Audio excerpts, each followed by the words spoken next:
Selamat datang di channel Guru IPA.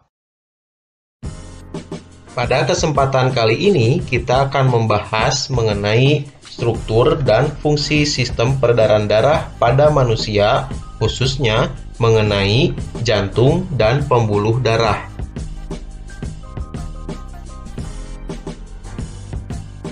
Darah dapat mengalir ke seluruh tubuh karena di dalam tubuh kita terdapat organ yang berperan sebagai pemompa darah yang disebut dengan jantung. Jantung terdiri atas 4 ruangan, yaitu serambi kiri atau atrium kiri dan serambi kanan atau atrium kanan, serta bilik kiri atau ventrikel kiri dan bilik kanan atau ventrikel kanan. Serambi jantung terletak pada bagian atas, sedangkan bilik jantung terletak di sebelah bawah. Darah dari seluruh tubuh akan masuk pertama kali ke serambi kanan, sehingga darah dalam serambi kanan banyak mengandung CO2. Dari serambi kanan, darah akan melewati katup tricuspidalis menuju bilik kanan. Katup ini berfungsi agar darah tidak dapat kembali ke serambi kanan. Darah yang ada dalam bilik kanan dipompa oleh bilik kanan melewati arteri pulmonalis menuju paru-paru agar CO2 dalam darah terlepas dan terjadi pengikatan oksigen. Darah dari paru-paru mengalir melalui vena pulmonalis menuju serambi kiri, sehingga darah dalam serambi kiri banyak mengandung oksigen. Darah dari serambi kiri turun melalui katup bicuspidalis menuju bilik kiri. Bilik kiri akan memompa darah ke seluruh tubuh melalui pembuluh aorta. Dinding bilik kiri lebih tebal dibandingkan bagian jantung yang lain.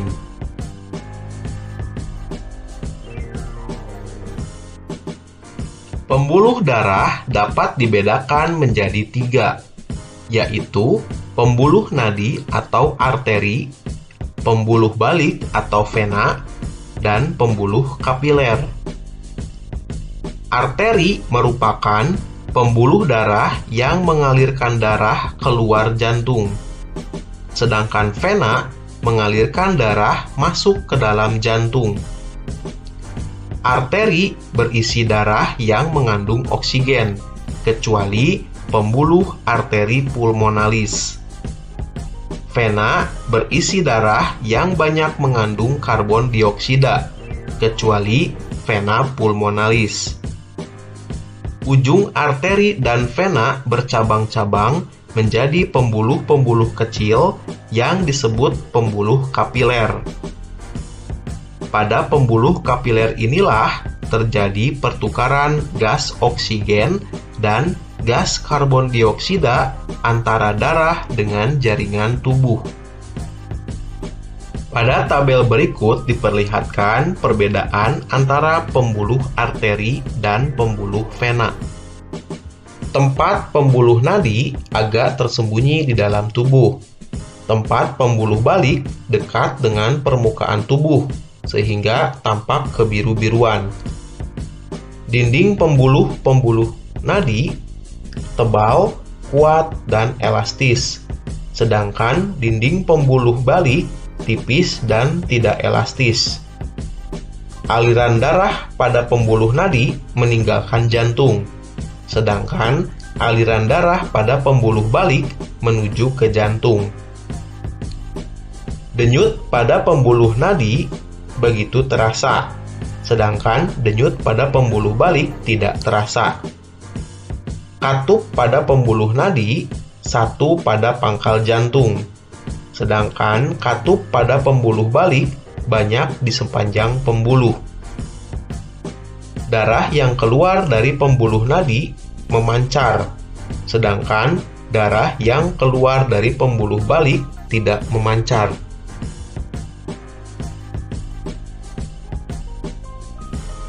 Peredaran darah manusia termasuk peredaran darah tertutup, karena darah selalu beredar di dalam pembuluh darah. Setiap beredar, darah melewati jantung 2 kali, sehingga disebut peredaran darah ganda. Pada peredaran darah ganda dikenal peredaran darah kecil dan peredaran darah besar. Peredaran darah kecil merupakan peredaran darah yang dimulai dari jantung atau bilik kanan menuju ke paru-paru, kemudian kembali lagi ke jantung bagian serambi kiri. Peredaran darah besar adalah peredaran darah dari jantung bagian bilik kiri ke seluruh tubuh, kemudian kembali ke jantung lagi pada bagian serambi kanan.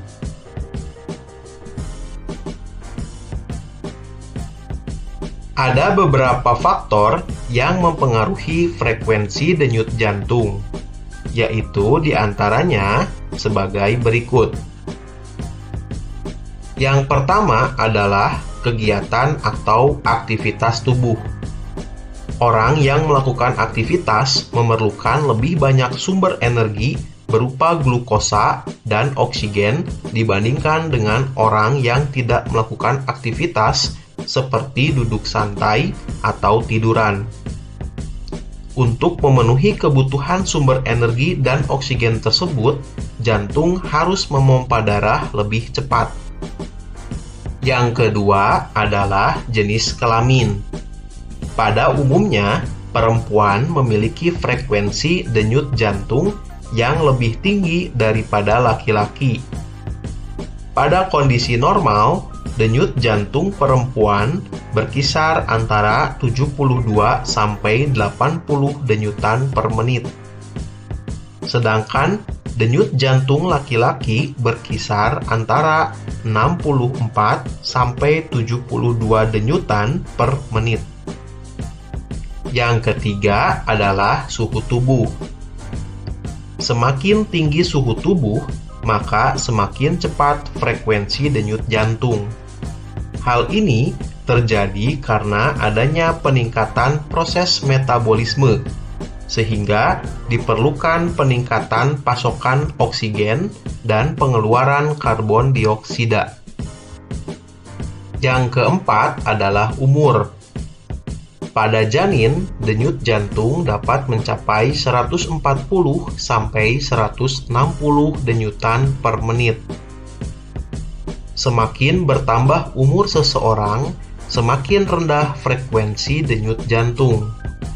Hal ini berhubungan erat dengan semakin berkurangnya proporsi kebutuhan energi. Dan yang kelima adalah komposisi ion. Berdenyutnya jantung secara normal tergantung pada keseimbangan komposisi ion di dalam darah. Ketidakseimbangan ion dapat menyebabkan bahaya bagi jantung. Terima kasih sudah menonton video ini. Jangan lupa untuk mendukung channel ini dengan menekan tombol subscribe.